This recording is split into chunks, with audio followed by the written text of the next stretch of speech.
Good day. This is Brother Laws coming at you, and this is Mining My Business. I want to talk about black people and land. Um, as we know, the story about the 40 acres and a mule that had been promised to the people in the Sea Island area of North Carolina, Georgia, South Carolina, and Florida um, had been promised to them by um, the Union Army, and a mule, I think, was supposed to be a loan from the Army that a lot of people uh, don't understand that some people actually did get their 40 acres and they got their mule. Some got even more than 40 acres that they just took over because some of the plantation owners, not all of them, some of them just picked up and left because they was like, "Hey, our free labor is gone." But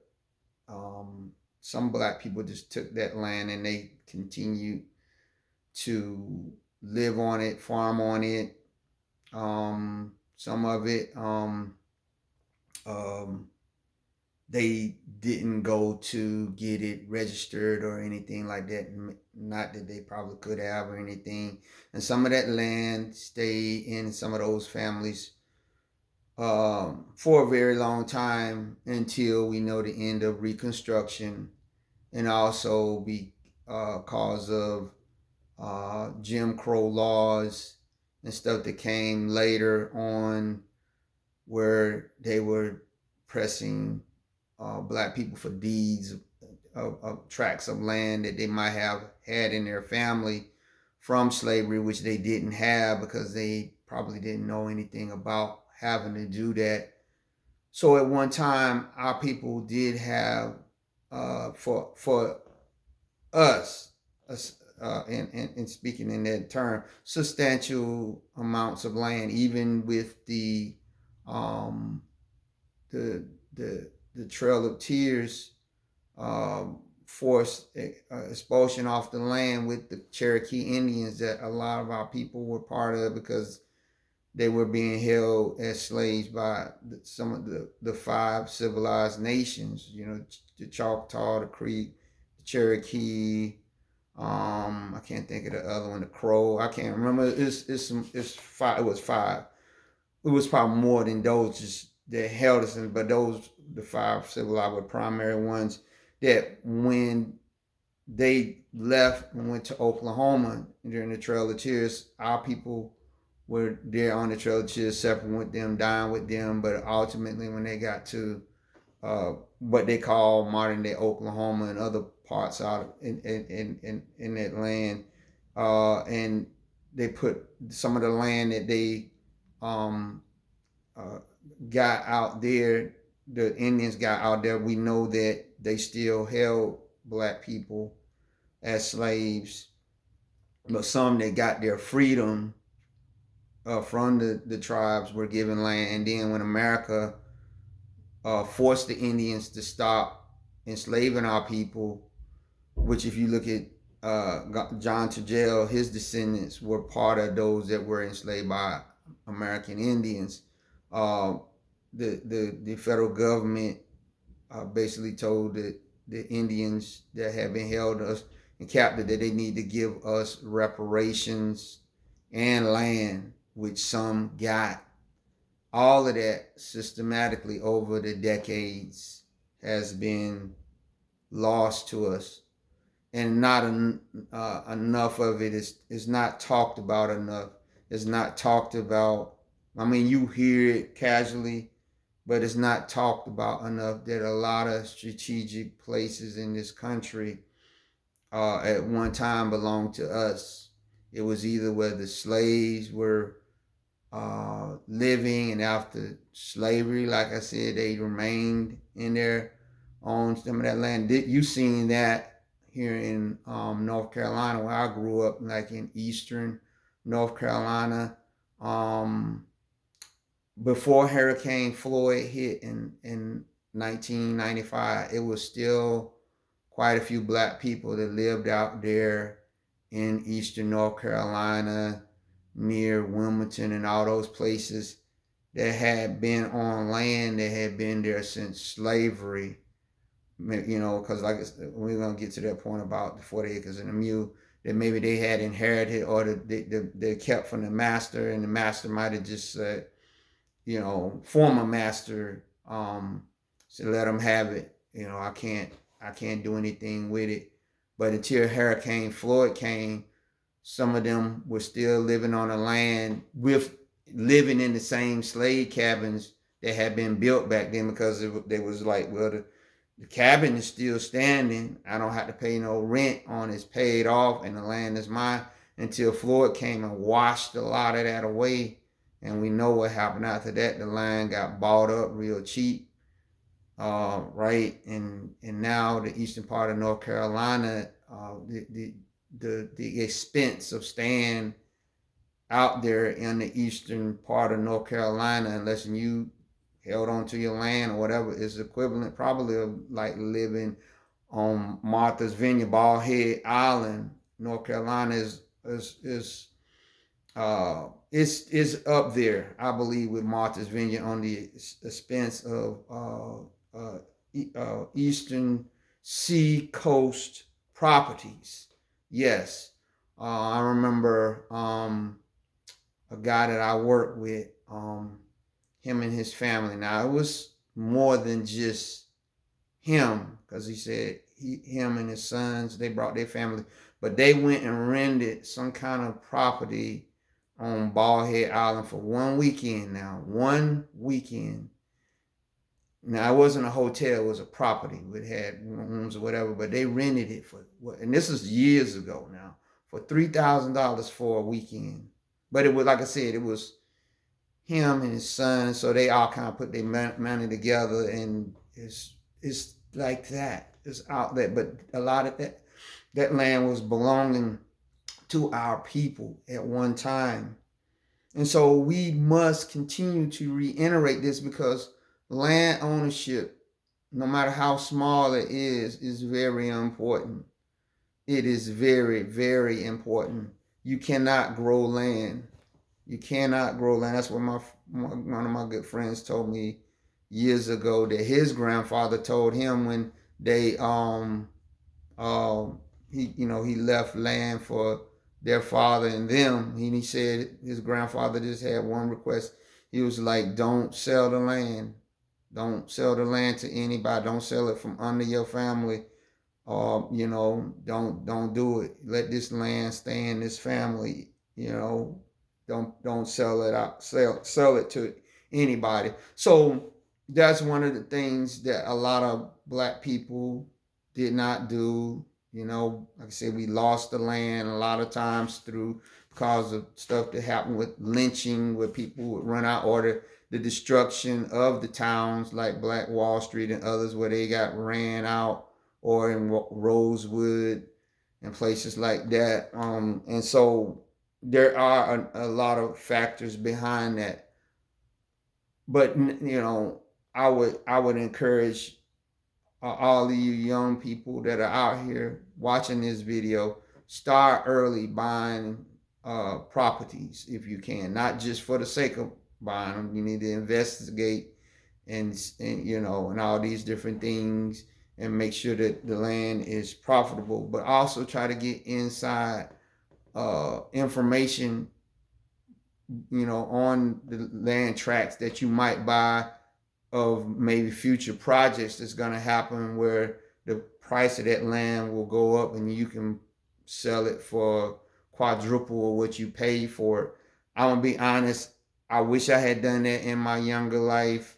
Now that I'm retired, I don't know if I really want to get into that, because I'm kind of settled into what I am today. But if I could rewind the clock 20 years ago, I probably would have started, not buying houses, but buying land. I might have threw a house or something in there, but that's something that is a big thing in the Black community why a lot of our neighborhoods, the properties are not owned by us, because we don't foresee into the future when there's going to be gentrification and that land is going to have to be sold. Some of us have had that foresight. Like I said, I didn't have that foresight. I wish I had. But I'm telling you, I'm minding my business by going back and thinking about the opportunities that passed me, but also thinking about people that I talked to. One of the big things that I seen, and like I said, I didn't pick it up like I should have. I seen when I was in the military, a lot of our people were going into real estate. They would maybe get stationed at a duty station, and they say, you know what, I'm not gonna stay in base housing. Me and my family are gonna find a house or apartment or something that we can live on off base, get the BAQ, BHA, and all that stuff, and use that toward paying for the rent or paying for the house. Now, when they got the house, of course, you have to take out a mortgage, right? But what they would do, they would be looking at the future investment that, okay, so what I would see some of them do, they would say, okay, let's deal with the house issue first. If they would purchase a house with their family, they say, okay, they would do one or two things. While we here, uh, we want to recognize if I'm gonna finish out my time in the military with 20 years and retire, am I gonna retire to this base, to this house? That was one frame of thought, that yes, I can do that. And then what I can do, I can try to make, along with it, I can make this a homestead house where, let's say my time of tour there is either 3 to 5 years, and then a military says I gotta leave. Okay, so I'm paying on this house, right?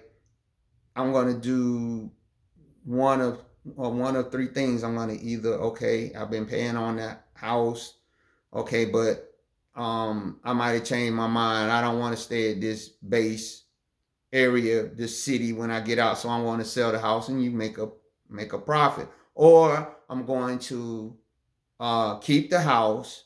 I'm gonna tell my wife or my husband, depending on who is in the military, you stay here at the house. If they move me to a different duty station, I'm gonna go as a single person and get, and that has an effect on your tour too. Whether you, because if you go as single, your tour is not going to be as long as if you brought your family. So you'll say, let's just say I'm going to go to Germany or go to Korea, and they say Germany, which I don't know how the policy on being stationed in Germany is now. Was different when I was in. They was trying to get you to stay in Germany as long as possible. I don't think that happened now, but I just say, I'm looking at it from when I was there, that you say, okay, honey, you stay here at the house. I'm going to Germany as a single man. I'm only going to have to do a year and a half because I'm a single guy. I'll do the year and a half, and I'll try to get them to bring me back and make this my home station, because some people got that. Like if they came in the Army at Fort Bragg, they might say, whatever happens, whenever you go overseas, you're always going to come back to Bragg. So that's to say you come back there. So your spouse is there, still in the same house. She continue to get the BOQ and all these things, and that helps you pay on the house, so that hopefully by or even before the 20 years that you might do or more, the house will be paid off and it's yours. And you when you got out, you wanted to stay there anyway, and you set. Now the third option I would see some do is they would say, okay, I'm going to Germany, I'm going to some other place, but I want to take my family. My family want to go to me. They don't want to be separated. So I'm going to go to Germany or somewhere for a 3-year tour. I'm taking my family, but I'm not selling the house. I'm going to rent the house out. I'm going to I'm going to contract somebody to supervise it while I'm overseas or where, or if I go to another duty station within the United States, have somebody still handle that for me, and the rent that maybe, and most of the time they'll rent it out to another military family that they know is not going to be there long. They'll rent it out to them, and of course they'll take that rent money that they getting to help pay on the house while them and their family are at the new duty station. And I've seen people do that, and it's stuff like that. Like I said, that I seen, but I was slow to pick up on it. I was really slow to pick up on it. So, but you can do the same thing as, in the civilian sector, right? You can purchase a house, right? And let's just say let's say you're in a company that moves around, right? And let's just say this is your hometown, so you want to stay in your hometown, so you purchase a house, but your company might move you for different places, right? So you can, like I said, you can do the option that I said. You can say, okay, well, I'm going to sell the house and just get the profit from it, because I don't want to be trying to manage that, and I'm in another city, another country.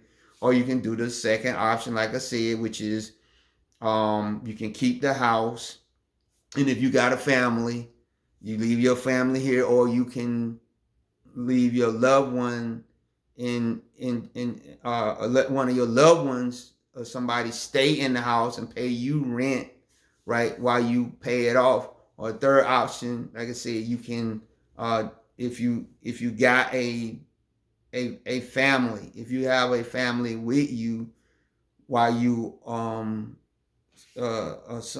somewhere else, you can rent it out to a stranger. You can rent it out to a stranger, but you would have to have somebody to watch over the maintenance and all these different things. But it's numerous ways. But I would recommend you get started when you're young, right? Because dealing with this land and all that stuff is a young man's and young woman's game. Because you got to make sure maintenance, you got to make sure you keep up on taxes and all this kind of stuff. And for me, like I said, I'm retired now. I mean, I have thought about maybe getting some little small properties, but I thought about it's just too much. I'm not saying down the road I might not do it, but I'm kind of settled into just dealing with this right here for right now. But if you're a young man or a young woman, even with all this stuff that's going on, right, there's always going to be money to be made. Even a lot of people don't know that a lot of billionaires were lost during the Great Depression and the stock market crash, but a lot of were made because they might have foreseen the markets, what was getting ready to happen, and they set money aside because they knew that people was going to be selling at cheap prices or whatever, and they might gobbled up a lot of stuff while the stocks was not that good, but they was patient and waited, and they knew that eventually the market is going to go back up. So, but I got all these stuff that I bought at a cheap price, and I'm just going to sit on it. And so it's the same way with land, right? Land, unlike stocks and stuff like that, you can't make it up. It's there, right? It's there, and as long as you got it, right? As long as you pay the taxes, it ain't gonna. It's if nothing is done to that land, it's gonna sit there. But of course, you don't want it sitting there not making money. So do your research also on that. I just think that we as black people can do better. But I think it would inspire us a lot of times if we knew, that we at one time, a lot of the cities and things like that, and you got all these uh, projects and stuff that's built on different, that we need to reiterate that to get our youth interested in buying properties wisely again, right? Just for instance, this was very interesting to me. I had heard it years ago, but I never really investigated it. But I wanted to know, was it true that the Pentagon had been built on land that had been properties of former slaves that lived in that part of Virginia and Alexandria? So I asked Chat GPT, and this is what it says. It says, I asked, was the Pentagon built on land taken from descendants of the slave people in Alexandria, Virginia? It said, yes, that's true. The site of the Pentagon was once part of a community called Hell's Bottom, also known as Freedmen's Village, and surrounding areas in Arlington, Virginia, not Alexandria. I got that wrong, but I knew it was something started with A. Freeman's Village was originally established in 1863 by the federal government as a planned community for formerly enslaved people during the Civil War. So when our people was escaping from slavery while the war was going on, it was crossing over from parts of Virginia, Maryland, and all those places. It was from North Carolina, all those places into D.C. to get to the side of the North, what they saying. And so they were like, this area, and from my understanding, it was a swampy area, right? It said many black families built homes, schools, and churches, and their descendants lived in the area well into the 20th century. It says, when the Pentagon was planned in 1941, the War Department seized land in that area, displacing these communities. Families were forced out, often with little compensation. So the Pentagon construction came at the expense of a long-established African American community that descended from free slaves. It says FDR, Franklin Delano Roosevelt, authorized the project, who was supposed to be a friend of black people, supposedly Democrat. He said after the outbreak of World War II in Europe and increasing U.S. mobilization, there was an urgent need to consolidate the War Department's offices, which were scattered in multiple buildings around D.C. So in 1941, the War Department, which is the date, well, they went back to calling it Department of War, but they had switched to Department of Defense after World War II.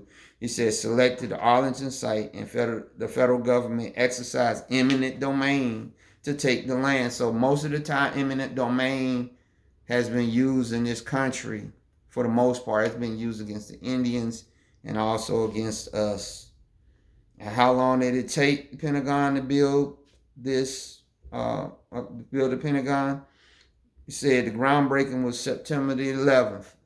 Funny, right? September 11th, 1941. That was the day that the quote-unquote Pentagon supposedly in 2001 got hit, September 11th, on the Navy side. Construction was completed January 15th, 1943. That's about 16 months from start to finish.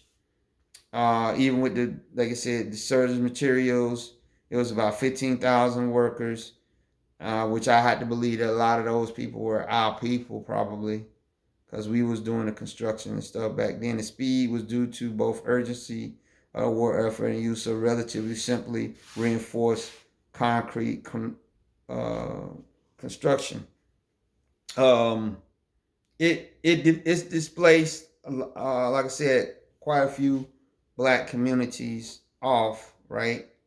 And so I wanted to find out what the land was worth, just try to show you that sometimes these people didn't have no choice. They was forced out the land. So it's different in that sense. But if somebody had offered you, not forced, what I would, just think about this.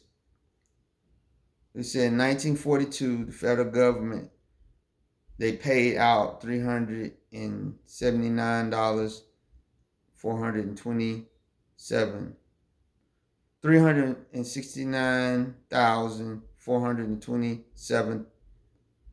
Hold it. Let me try that again. $369,427 in total compensation to the 180 property owners whose land and improvements were taken in East Arlington, Queen City. That amounts in today's average, today's money would be $2,052 per owner. Though it said the average conceals the disparities in land size, improvements, and the fact that many tenants were not compensated.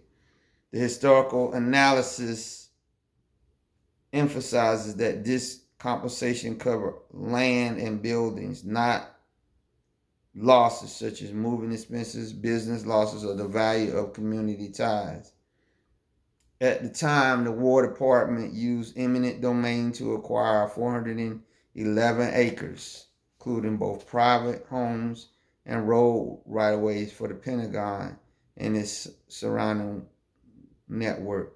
The residents of Queen City and East Arlington were forcibly displaced with less than 1 month's notice in many cases, so the compensation was modest by any measure, especially relative to what the land and improvements might be worth today, which is what I asked in that region of Northern Virginia.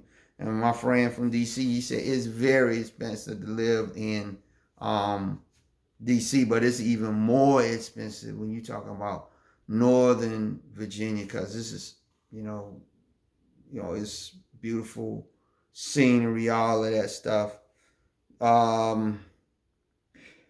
See. Excuse me. And I would say I wanted to get a modern day estimate, rough estimate, right? Okay, it says, and I'm going to read this. Even with caveats, given how expensive land is in Northern Virginia, one can reasonably expect the value to be hundreds of billions to over $1 billion, especially if one includes infrastructure and building improvement value. All right. So it's saying if you try to compare it to today, it will be, and we're going to give an estimate for what Chat GPT say, for example, if just 100 acres were valued today, say $5 million per acre, which is plausible in some high demand DC suburbs for premium parcels, that's 500 million just for those acres. So for 100 acres, it could cost you in that area. If the Pentagon was bulldozed out and they tried to sell the land, right? It would sell for about 100 acres would sell for about $500 million, 500 million. Not counting roads, utilities, building footprints. He said if more acres or higher per acre values are applied, it can easily cross into the $1 billion range, meaning it could be the 100 acres could be 1 billion. All right. So it says here,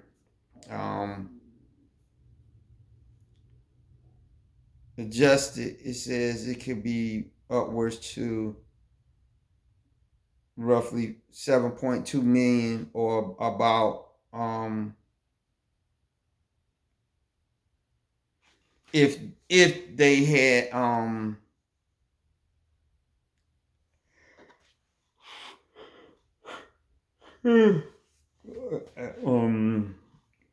if they had gave the people the the amount to date, that will be roughly $40,000 per person. Okay, what the land might be worth today, land only. Okay, so it's saying broad listings could be upward to $3.1 million per acre on average cross. And for commercial listings, they could ask for 7 million for 0.45 acres. That's about $15.6 million per acre. So, okay, back of the envelope range, the low for 200 and what 245 acres times 3.7 would be 0.73 billion. But if it was high, let's say they went to the higher end of 15.6 million per per acre, that would be $3.82 billion. These are ballpark. So the land was very, very. If it could have stayed in those families, let's just say that they um, didn't kick them off at the time, and they kept it, and the federal government